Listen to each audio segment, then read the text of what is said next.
Ay, ex. Oh, ex. Kumusta? Ito okay lang. Nantay talaga kita.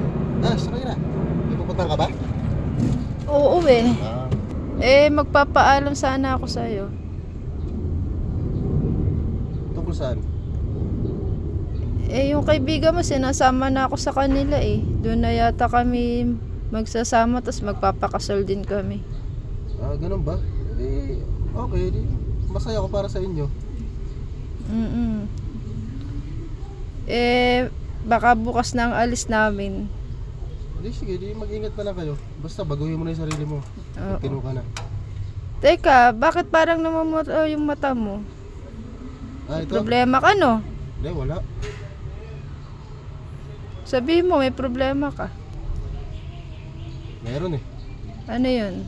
Kasi yung asawa ko, nahuli ko sa mall, may lalaki eh. May kasama. Kaya pala tuwing babiyahe ako, umaalis din siya. Tapos palaging maraming pera. Yung pala eh, may lalaki pala siya. Kaya yun, mula nung nakita ko sila, tuwan ko na. Hindi ko na rin kinausap. Kasi baka mamaya isa pa kami mapunta.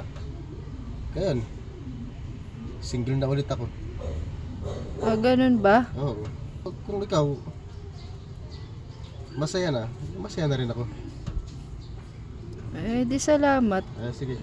Hatid na ba kita? Patid mo na lang muna ako sa bahay. Sa inyo? Oo. Hindi ka na aalis? Hindi na. Kasi